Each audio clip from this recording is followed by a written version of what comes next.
бізбен бірге бүгін есімінің өзі Ораз ақын, ақын деген сөзге бірден ілестіретін Ораз ақын Асқар Алаш сыйлығының иегері, қазақ поэзиясының белгілі өкілі ағамызды тағы да бір қошаметпен қарсы алайық.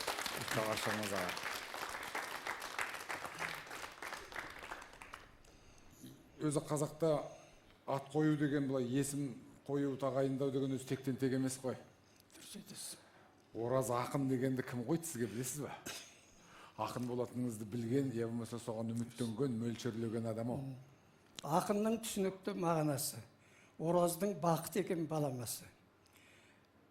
Өмір бойы ризамын ата-анама, есімді тауып қойған мағынасы. Бәрекелді. Қазақтың қара домбырасы сөйлерінің алдында құлақ күйін келтірмесе болмайды. Ақын келіп отырғаннан кейін сол өлеңнің де құлақ күйін келтіріп, мына отырған жұртыңызға бір шумақ, екі шумақ өлең оқып берсеңіз, әңгіме сөзін жалғастырсақ қалай болады? Дұрыс айтасыз. Бәрекелді. Мен сол өлең бастар алдында, сол өлеңге байланысты өлеңді оқып аламын да, ары қарай басқа тақырыпта өлең жазамын. Соның бірін айтып берейін сіздерге. Ақынға елім менің емескенде, тақпақтап кеткен билер кеңескенде, найз ұшып, қылыш сынған шайқастарда, термелеп жеңген ерлер егескенде. Айт десең түк қоймаған төңіректен, ақын көп жүрнөсөрін төгіп өткен. Аузынан ана сүті кеппеген қыз, өлеңмен қоштас елін еңіреткен. Атадан өлең мұра аз өнерме, өлеңсіз болсын қайтып мазаменде. Арысын майдан өлген жоқтағанда, бір дастан айта салған әжелерде. Ежелден әлемге аян қалқым ақын, сәбие ұйқасыз деп талпынатын. Өлеңге ұзында қанған еліміз Абай мен Махамбеттей нар туатын. Ақынға елім менің емескенде, шын тұрса аялдамас белестерге, жалғасын жақсы жырдың жазып келем, шабыттың айдарымнан желескенде. Көп ақындар өзінің жазған өлеңін жатқа оқи алмай жатады. Байқайым, сіз өз өлеңдеріңізді өзіңіз жатқа оқитын секілдісіз. Қанша өлең білесіз? Қанша өлең жаздыңыз десем, дүркілеу сұрақ болмай ма? Дұрыс. Біздің қазақ ақын халық қой, дүние жүзіне белгілі ақын халық. Айтысы да бар, жазба ақыны да бар деген сияқты. Біздің ата-бабаларымыз жеке өлең емес, дастандарды, қиссаларды жатқа білген. Сондықтан жатқа айту біздің қазаққа тән нәрсе. Бірақ кейінгі кезде сол бізді барлық ұлттық қасиеттерімізден ажыратуға байланысты, біз сол біздің кейінгі ақындарымыз жатқа айтуды да ұмытып бара жатыр. Біздің алдымыздағы ақын ағалар ауылға барып, ат көрсе үркіп, сөнген өлең оқыса кітаптарын ашып алып, езіктеп оқып жатқанын көріп, біз бір қария шал айтыпты. Қазақ болсаң мінбейсің атқа неге, ақын болсаң айтпайсың жатқа неге. Торғайлыға тойғалы келіп жүрсің, шікірейген қалалық қатпа неме депті. Сондай сөз естіп қалмау үшін мен өлеңдерімнің көбін жатқа білемін.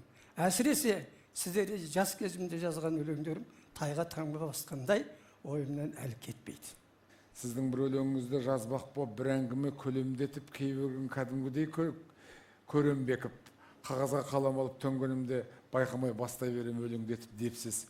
Осы өлеңдің бір шумағын оқығанда маған екі түрлі ой келді аға. Біріншісі, Орекең прозаға да барғысы келеді екен, бірақ сол қиындау түсіп жүр екен-ау деп қалам. Жаңағыдан кейін. Екіншісінде жоқ. Екінші ойым айтады, өмірімде, өнерімде, өзегімде, өзімде өлең, өлеңнен басқа маған қиын болса да, ауыр болса да, ең жеңілі де, қиыны да осы өлең деп айтып тұрау деймін. Осының қайсысы дұрыс ойлап отырмын? Қай жағына? Осы соңғысы дұрыс. Соңғысы дұрыс бола ма? Мен сол ауыл аралап өзіме әсер еткен, көрген, білгендерімді сол қағазға өлең арқылы түсіріп отырып, өзі ауызша басталады, содан кейін сол бір шумақ аузыма келеді, соны жазам. Кейде мынадай жағдай болады. Сол өлең жазып болғаннан кейін әлгі алғашқы сол өлеңді жазғызған шумақ керексіз болып қалады. Соны әзір мен ұқсатамын. Мынау әлгі космосқа ракеталар ұшып жатады ғой. Сол ракета носитель дейтін болады екен ғой. Иә. Ана өлең сондай қызмет атқарады кейде. Сол жақсы ойды ой жетелеп басқа ой айтып кетесіз. Басқа ой айтып кетемін. Сөйтеді. Сондай. Кейбір жолдастарға, достарға, сабақтастарға бір хат жазайыншы деп отырам. Соны жаңа сіз айтқандай өзім де білмей, сол өлеңді жазып жатқанымды көремін де, о жақсы болды ғой деп ары қарай өлеңді де беремін. Хатты да өлеңмен жазамын. Ал енді сіз таңғы сағат 5-те жазады деп естідім. Ол рас. Бұл өзі осы соңғы кездердегі осы қолтаңбаға келіп жүрген азаматтардың біраз осындай әңгіме айтады. Ерте тұрамыз, ерте жатамыз деп. Сіздің де күн тәртібіңіз сондай ма? Жоқ әлде бұл сағат 5-те жазуды бір дәстүрге айналдырды. Бұл не өзі? Дұрыс айтасыз. Мына қазір зерттелмеген нәрсе жоқ қой. Ғалымдар сол адамның еңбек істеу қабілетін зерттепті. Сонда адамдар екіге бөлінеді екен. Біреусі таң азаннан тұрып алып, тыпырлап жұмыс істейді. Мейлі ол қандай жұмыс болса да. Анау әлгі таңертеңгі тәтті ұйқыны жақсы көретіндерге маза бермей, ұйқы бермей, таңертең тұрып алып, қимылдап жұмыс істей беретін көрінеді. Оларды бозторғай деп атайды екен. Ал енді бір адамдар болады екен, таңертең сүйресең де, оятсаң да оянбай, бір сол сәскеге дейін ұйықтап барып оян, содан кейін түске дейін маужырап жүреді екен де, түстен кейін жұмыс қабілеті артады екен. Содан кешке жақын ел жатып басса да, ел екең жатпай, әлгі ел ұйықтап жатса, ол маза бермей, түннің 1:30-іне дейін сол өзінің жұмысын істеп жүріп алады екен. Бұларды жарғанат деп атайды екен. Мен сол қазаққа жақын бозторғайға жатам ғой деймін. Сол таңертең сағат 5-те, мейлі мен түнде сағат 3-те ұйықтайын, 4-те ұйықтайын, бәрібір мен сағат 5-те оянып кетемін. Сол кезде өлеңді ойлаймын, кейде өлең келеді, кейде келмейді. Келсе жақсы, келмесе сол өлеңді шақырып, соны сағынып жүремін де сағат 9-10-дарда жұмысыма барамын. Одан кейін мен сол жұмысты істеймін. Ол кезде мен өлең жазбаймын. Ал өлең жазсам, таңертең сол сағат 9-10-ға дейін мен өлеңім бітеді. Содан кейін мен қолым бос. Бір өлең оқисыз ба? Жарайды. Тіл жайында болсын осы. Тіл жыры бітпей қойды ғой. Біздің құралымыз тіл. Сондықтан сен жеткізе алмас бар ма сыр менде. Сенде туған ерлік епіс жүрген бе. Саған қалай қауіп төніп үлгірді. Өнер алды қызыл тіл деп жүргенде. Ана тілім өзге тілден кембедің, қорың аз ба, болды қандай сендемін. Жерің бар ма, аударғанда жетпеген, Пушкин жыры, Эйнштейн еңбегін. Ана тілім, ана сүтін ақтаған, сені архон, енесейде сақтаған, құрталмаған, тіпті алқакөл сулама, қорғаған ел, шұбырынды ақтабан. Ана тілім, ата-бабам сиеткен, мәртебесі ұштасқан көк жиекпен, бүгін неге жетпейсің кей құлаққа, өңмен түгіл, өткен сөзім сүйектен. Болмақсың ба рухани аралым, саған құймай қайда қаңғып қаламын, бекінісім беріспейтін өліспей, ана тілім ең соңғылтты қамалым. Тілім тірі дербес күн кешпек, аты тұрып қалай артқа мінгеспек, тілсіз тыныс ала алмайды мемлекет, бас кессе де жоқ емес пе, тіл кеспек. Рахмет. Ал аудиторияға кезек беріп көрейік. Аға, осы қазіргі жас буын ақындарға сіздің көңіліңіз тола ма? Қазіргі жас буын ақындарды аяймын мен. Неге? Біз мынау кеңестік дәуірде өстік, өлең жаздық. Жылда болмаса да 2 жылда бір жинағымыз шығып тұратын. Газет журналдарға апарсақ, өлеңіміз басылатын, қарсалатын. Қазір жас ақындар түгіл, өзіміз бір газет журналдарға өлең апарсақ, осы өлеңнің орнына бір хабар жазып берсең жақсы болатын еді деп міңгірлейді. Кейбір газеттер ашық айтады, біз өлең баспаушы едік деп. Сонда мен ойлаймын, бұл қазақтың газеті емес болғаны ғой сонда. Өйткені қазақ ақын халық қой. Кейбір оқырмандар газетті өлең үшін алады. Газетті ақтарып ішінен өлең іздейді. Ол қазақ. Ал енді қазақ өлеңді баспайтын газет қазақтың газеті емес сияқты көрінеді. Ал бізді сөйтіп жатқанда, қазір қолына қалам алып, өлең жазып жүрген жастардың күні не деп ойлаймын. Қазір олардың жинағы да шығып жатқан жоқ. Жинақ шығару үшін өзінің қаражаты болу керек. Жинақ шығару үшін өзінің бір әлгі спонсор дейді ғой, демеуші табу керек. Ал ол жас ақынға кім демеуші бола қояды? Демеушіні біз де таба алмаймыз кейде. Сондықтан мен жас ақындарды аяймын. Солар қалам алмай қалады-ау, жазбай қалады-ау деп ойлаймын. Жоқ, жазады екен. Қыздар да, ұлдар да өлең жазады екен. Мейлі қандай жағдай болса да, оларға өзі ана сүтімен берілген ақындық сол өлең жазылбай қоймайды екен. Өлеңдер басылмай жүрсе де, қаламақы жоқ болса да, өлең жазып жүрген қыздарды, ұлдарды мен қазақтың болашағы деп ойлаймын, олар бар екен. Өйткені мен мына жас толқын дейтін жастардың жинағын құрастырдым. Жалын баспасы маған тапсырма берді, соны құрастырғанда да ойладым. Апырау осыған таба алам ба, жоқ па деп.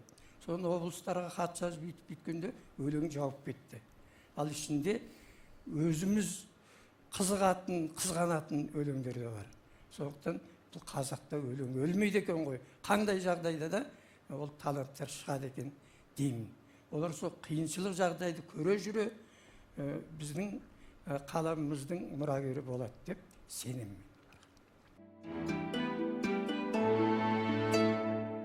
Қазақтың екінің бірі қолына қалам алатын, екінің бірі той-томалақтарда буын-сан бірінен бірін асырмай өлең айтылатын еліміз ғой. Дұрыс айтасыз. Бірақ поэзия деген өзі бір бөлек әлем ғой. Ал ол бөлек әлемге әркімнің де бар таласы болғанменен өзі бірең саран ғана ақын деген сөзге лайықты адамдар табылып жатады. Соны іріктеу бұрын баяғыда менің түсінігімде өзі халық болады ғой. Содан кейін жаңа өзіңіз айтқандай өлеңді ел танитындағы оның жинағы шығып жатса, сол халыққа жетіп жатса, халық өзі тану үшін оған жақсы бір баспалдақтар болып жатса тәуірақ дейтұғымыз. Бүгін заманның өзгеруіне байланысты жаңағы сіз айтып отырған қиындықтар келіп жатқан шығар, бірақ есіңізде ме? Бір кездері мынаны жазба, өлең ғана емес, жалпы елдің тағдыры туралы жазба, жазсаң жаман болады деп жазсаң, атасың деген күннің өзінде, атыласың деген күннің өзінде жазғандар болды ғой. Дұрыс. Сондықтан өлең жаңа өзің айтқандай түнде келе ме, күнде келе ме, өзінің айтар ойы болмаса, ол өлең болмас. Жаңа қойылған сұрақтың ар жағында бүгінгі жастардан кімдерді атайсыз, кімдерден мына ақындар бір-бір оқымайды деген әңгіме бар. Сіздің елді аралап жүретініңізді білеміз, іздеп өзіңіздің көңіліңізге толған адамды баратыныңызды білеміз. Сол жастардың ортасынан іздеп жүргендеріңіз, сіз іздеп жүргендер бар ма деген сөз ғой. Мен сол жаңағы әлгі газет көрсем, журнал көрсем, ақтарып ішінен өлеңді іздейтін қазаққа жатамын жалпы. Иә. Сондықтан мен өлеңді көп оқимын. Қартты оқимын, қап түбін қақты ма деп, жасты оқимын, қанатын қақты ма деп. Оқимын мен сыналған ақынды да, әділсін қолайына жақты ма деп.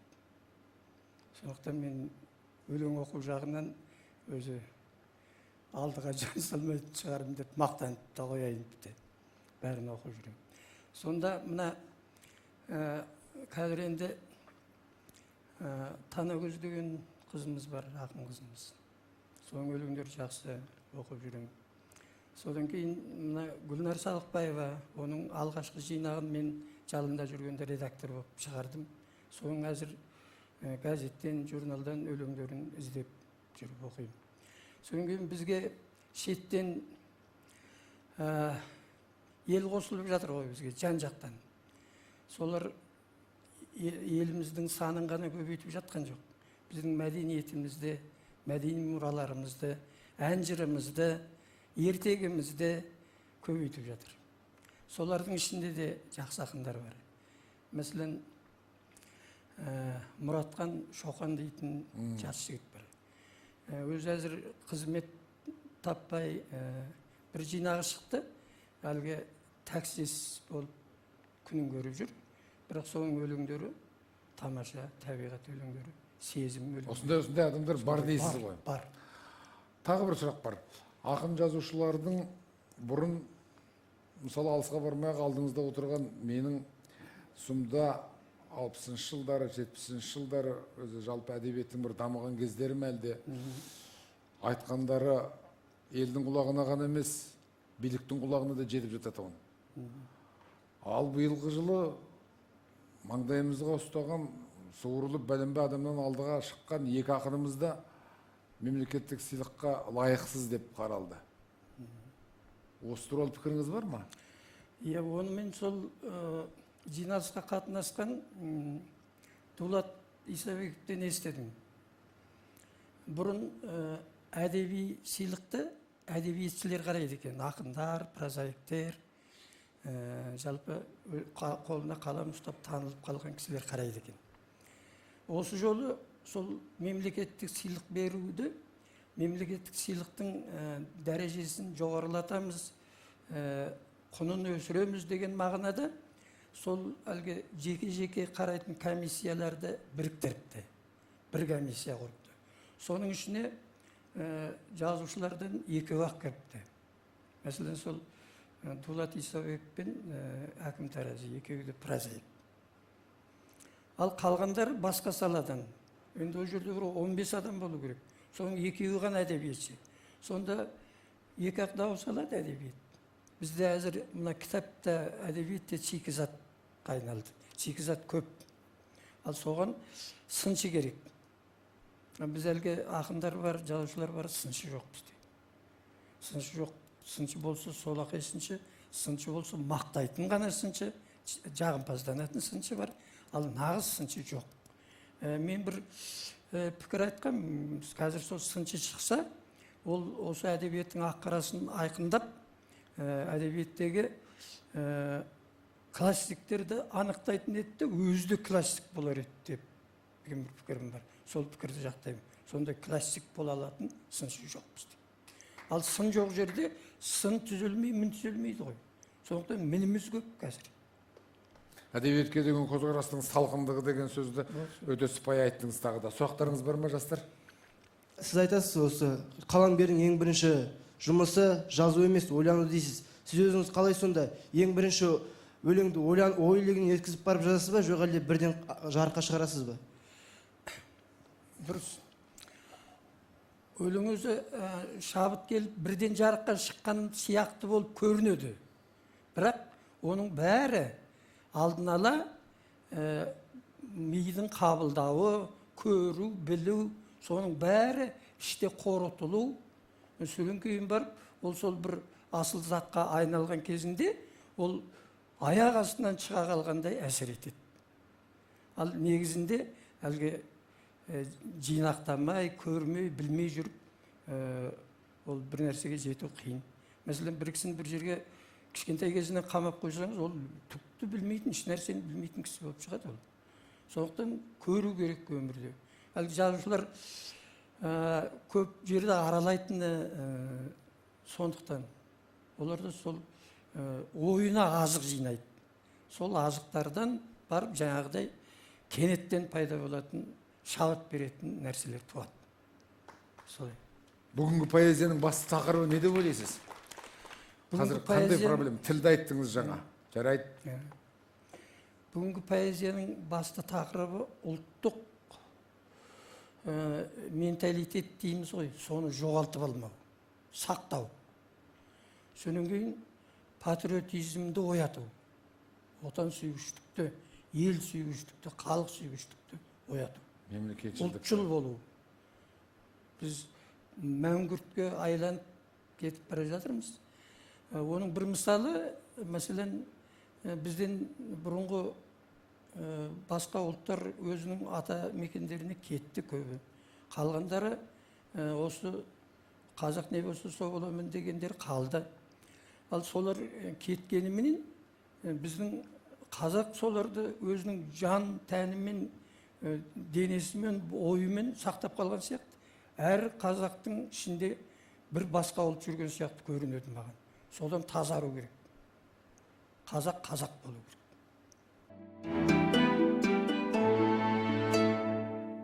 Енді ақындықтан басқа жағына келетін болсақ, ою, гүлдердің түр-түрін жинау сіздің сүйікті ісіңіз деп естідік. Осы туралы айта кетсеңіз.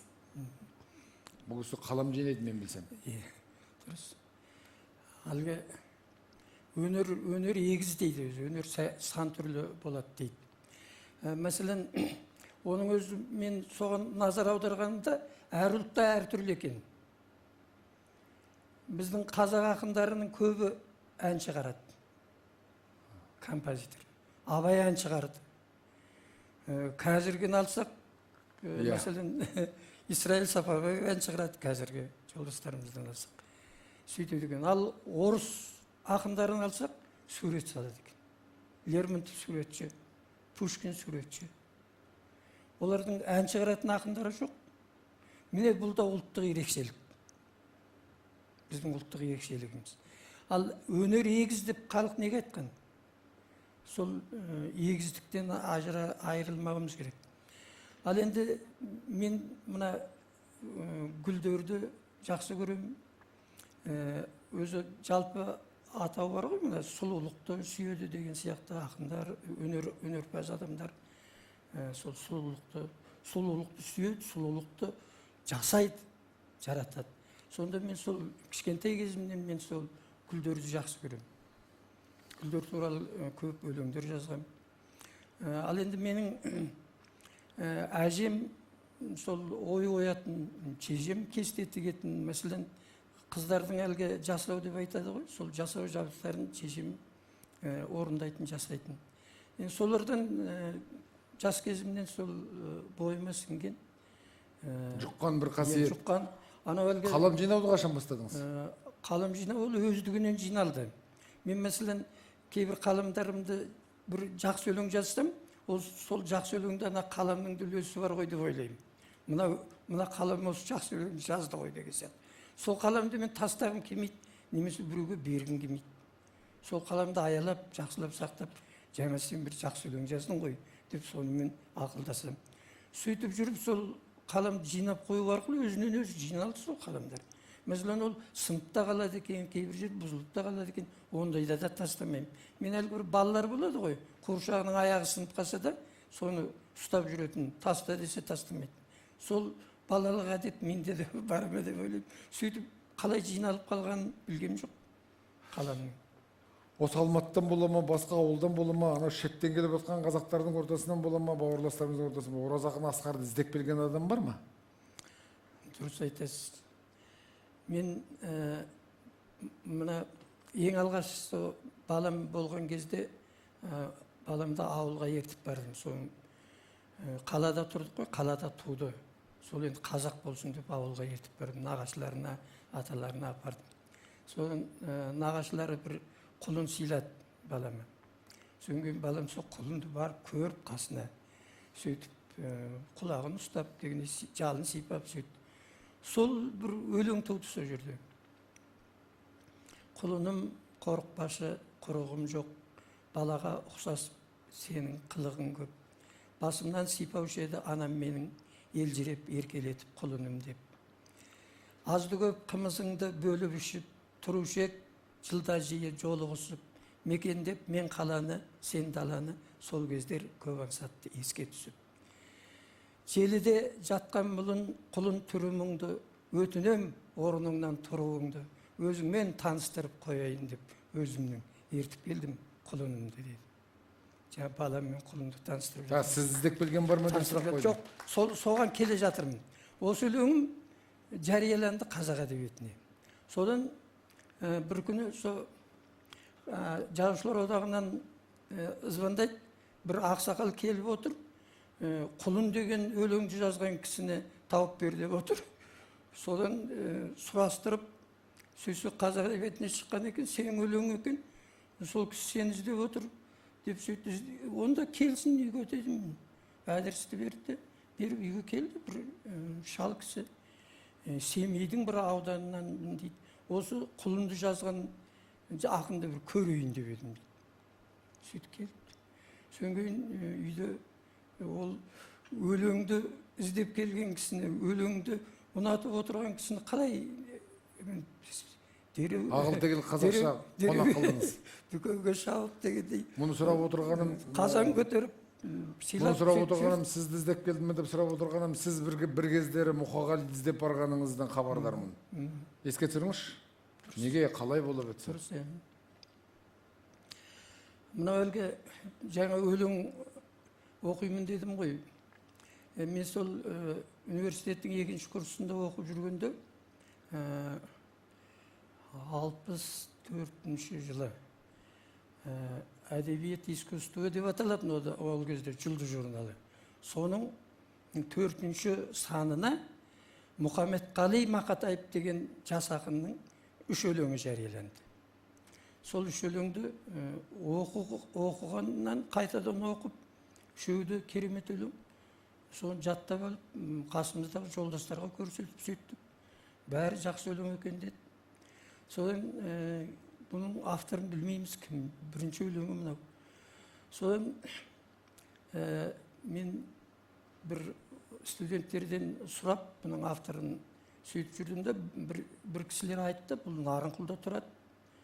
Мұқағали деген ақын, Нарынқұлда Еңгіліс деген колхозда тұрады деп сөйтті. Соны ол жақта менің нағашыларым бар болатын.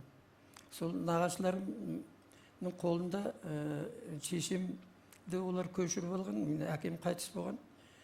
Соны шешем солардың қолында болатын. Сол шешемді іздеп Алматыдан Нарынқұлға бардым ғой. Мен осы жерде оқып жүргенде мен шешемді көшіріп алған. Соны жолда Еңгіліс колхозы дегенде неден автобустан қалай секіріп түскенімді білмедім. Түсіп қалдым, сөйттім де Еңгіліс дегеннен кейін сол Мұқағали бар ғой деп осында бір баладан сұрадым. Мұқағали деген ақынның үйі қайда деп. Сөйтсем айтады, ол мұғалімнің үйі осы көшенің аяқ жағында, жүріңіз мені ертіп барайын деп, әлгі кішкентай бала ертіп барды. Барғаннан кейін қарасам, қыс кез болатын, қысқа кез болатын. Аулада беліне дейін шешінген жалаңаштан бір еңгезердей жігіт отын жарып жатыр. Қасына барып сәлемдесіп амандасып, қыстың күні. Сәлемдесіп амандасып, Мұқағалидың үйі осы ма дедім, иә осы деп, балтасын шөркеге бір қадаттағы жүріңіз деп ертіп үйге кірді. Төрдің алдына барып жайғастым. Содан қарап, Мұқағали ақынның өзі қайда деп сұраппын ғой әлгіден. Сөйтсем айтады, мен дейді. Мен ойлаппын, жаңағыдай өлең жазған кісі жалаңаштанып, қыстың күні отын жарып жатпайтын сияқты көрінді. Бір жерде өлең жазып отыратын сияқты. Содан қайтадан орнынан тұрып, амандасып, сәлем беріп сөйттім. Содан кейін жаңағы 3 өлеңді жатқа айттым. Ол біреусі былай болатын. Иә. Саған таныс адырғырға беттегі жыңғыл жусан тобылғылар көктеді. Рахатта іші сырты ауылдың, сенде сәулем қуансаңшы кеп мені. Сағынышым тек өзіңсің бір ғана, ұшып жетті қарлығашта тырнада, саралағаз жұмыртқалап үлгірді, кеше екеуміз асыр салған жылғаға. Алдағашан нөсерді өтті севелеп, алдағашан гүлге қонды көбелеп, бақыт байлық бәрі де бар ауылда. Әттең сәулем, өзің жоқсың не керек дейді. Соны оқып бергенде, ой, мынау, ой, лашын деп шақырып, сөйтті, ішкейден қасы көз қиылған, сол Мұқағалидың өзіндей сұңғақ бойлы аққұбаша келіншек шықты. Мына бір қаратамалақ бала, менің саған жазған өлеңімді судыратып айтып отыр, дейді. Сөйген маған айтты, тағы айтшы жаңа өлеңді деп. Сөйгесі келіншегінің көзінше тағы айтып бердім. Содан кейін ол жаңағы әлгі құлынды айтқан мен құсап, шешелерін шақырып, о, қазан көтерің, шай қайнатыңдар де құрметтеп сөйтіп отырдық. Поэзия туралы өлеңдер оқыды, әңгіме болды. Мен де өлең жазып жүргенімді айтып, өзім алғашқы өлеңдерімді оқып сөйттім. Сөйтіп түннің бір уағына дейін барыппыз. Соны айттым, мен осы мына Киров колхозында менің нағашыларым тұрады, соның қолында шешем бар, соны іздеп келе жатырмын. Мен енді қайтайын деймін, сөйтсем айтады, автобус бір-ақ рет жүреді күніне. Бағана автобус сол бір автобус. Енді әзір көлік жоқ, ол жерге баратын деп сөйлейді. Содан кейін қабай қон, ертең барасың деп сөйтті. Содан кішкене отырып, ай мен бұл жерде ұйықтай алмайтын сияқтымын деп. Мына өзі айтқан жаңа 8 километр жерде. Сол жерде шешем жатыр, мен қалай жатыр, мен бір көлік іздеп көрсем, кетсем деп, онда тұра тұр. Шешеңді айттың, қыз далаға айтпесе жібермейтін едім деді да. Содан далаға шығып кетті. Содан кейін біраздан кейін келді, дайын болды деп шықсам, шанаға бір атты жегіп қойыпты. Үстіне көк шөп салып. Содан кейін енді бір баланы қосып береді ғой, шананы қалай қайта алып келетін десем, мен отырғаннан кейін божын ұстап алдына өзі отырды. Содан кейін ауылға алып барды мен. Барсам, шешем көрінбейді, қарсы алған кісілердің ішінде. Сөйтсем, шешем кішкене науқастанып қалыпты. Сол менен бұрын үйге кіріп, шешем Албанның қызы болатын.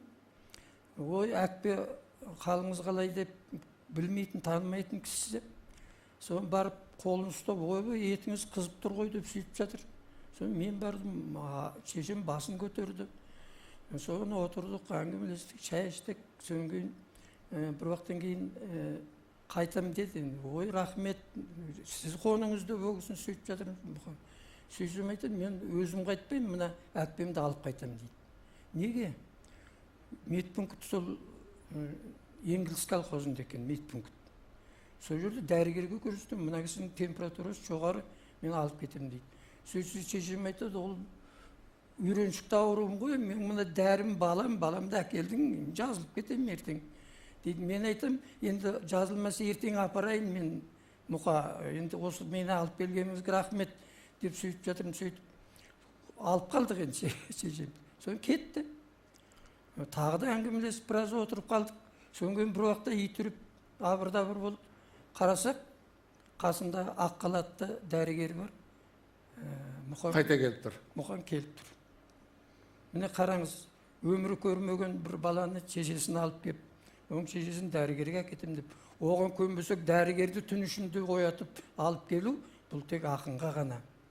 Ақ көңіл ақынға, адамгершілігі зор ақынға ғана тән нәрсе. Мен Мұқағалимен осылай таныстым.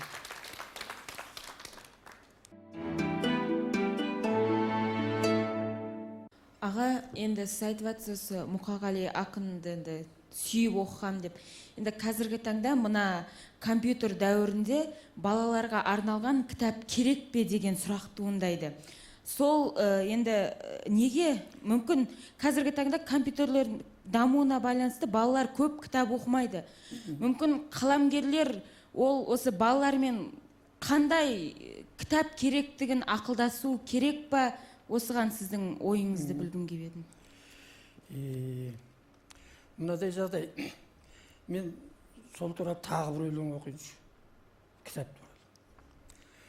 Артықпендер кітаптан әлемде не, одан құнды сыйлықта алам деме. Алыстағы аңсаған аяулыңа, сал сағынсаң кітаптан сәлем деме. Кітап жарар бересі аласыға, қонақ келсе кітап бер баласына. Жақсы кітап тиеп бар жолың түсі, ағайын жұрт, қайын жұрт нағашыға. Кітаптан бәрі қастерлі киеліне, ол жоқтатпас атты да түйеніді. 40 шұбар жоралға тай ұрына 40 кітап алып бар жиеніңе.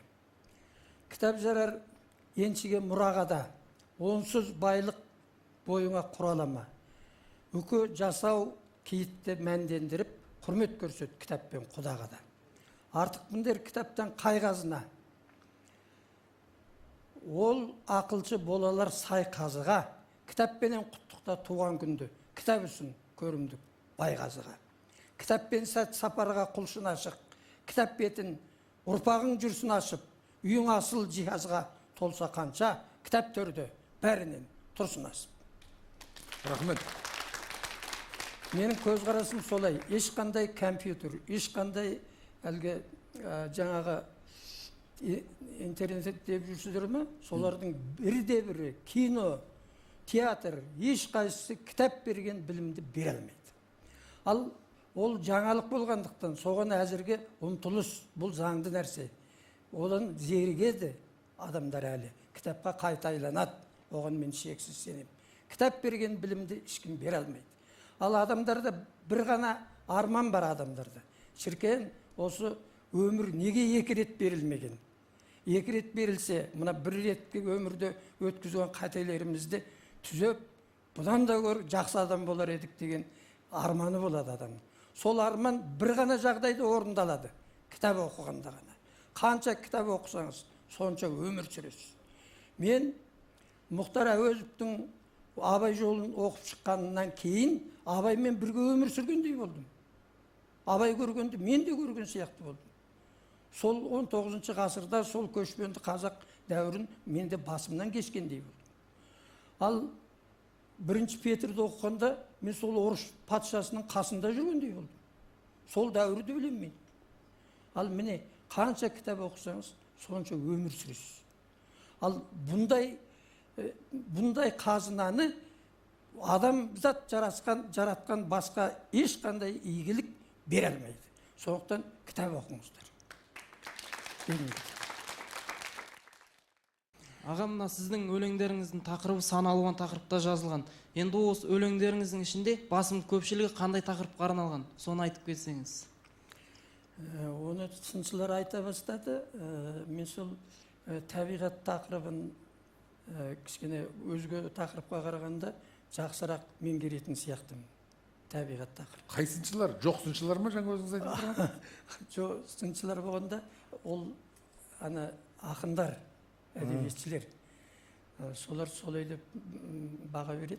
Мәселен ана Қадыр Мырзалиев сөйтіп айтты. Ғафу Қайырбеков жаңағы. Солар мен бір Әлем елдерінің халықтық жырлары деген 30 баспа табақтай байлығыңыз бар деп естідік. Бұл не? ол әлі аударылып жатыр. Бұл сол ұстаздардан алған тәлім. Мен бір бақытым, мына Казгуде Мұхтар Әуезовтен 3 сабақ алдым. Бәрекелді. Соның бірінші сабағы Абай тану. Екінші сабағы туысқан түріктектес елдердің әдебиеті. Үшінші сабағы әлем әдебиеті болды. Осы сабақтарды өту барысында ол кісі басқа да тәлім, тәрбиелік сөздер айтатын. Бірде былай деп айтты: студенттер, сіздер мына түріктектес елдердің әдебиетін өз тілінде оқыңыздар деді. Өзбекті өзбек тілінде оқыңыздар, қырғызды қырғыз тілінде оқыңыздар, татар тілінде оқыңыздар. Басында қиналарсыздар, біраз оқығаннан кейін соны біліп кетесіздер деді. Соны мынау әдебиет насихаттау бюросы деген болды. Сонымен әр жерге сапарға шығып тұратынбыз, Қырғызстанға, Өзбекстанға. Сол сапарға барғанда сол жақтан алдымен ақындардың сол өзбек тілінде, татар тілінде, мына қырғыз тілінде шыққан жинақтарын сатып алып жүрдім. Соны оқып жүріп, олардың тілін үйреніп кеттім. Енді оқығаннан кейін оның ішінде бір керемет жақсы өлеңдер кездеседі. Сол өлеңдерді қазақ тіліне аударсам деген ой туады. Содан барып, сол жақсы өлеңдерін аударып жүріп, сол аудармашылық жаққа да ойысқан жағдайым бар. Ораз ақын Асқар деген көрнекті ақынның, белгілі ақынның, Алаш сыйлығының иегерінің қолтаңбасы, менің ойымша ерінбей еңбек етуі деп танысақ, ерінбеген адам қай уақытта да өзінің алдына қойған мақсат мұратына жетеді ғой. Егерде әлі де алда тұрған бір істер болса, жоспарлар, жобалар болса, осы қара шаңырақта соның іске асуына тілек білдіріп, тілек қосып, сіздің қолтаңбаңызды біз осылай танысақ, қалың оқырманыңыз басқаша танысын, бірақ студияға келгеніңізді білдіретін бүгінгі қолтаңба деген бағдарламамыздың дәстүрі бойынша сіздің де қолтаңбаңызды қалдырып кетуіңізді өтініп отырмыз. Осымен хабарымызды аяқтасақ деп отырмыз. Не дейміз?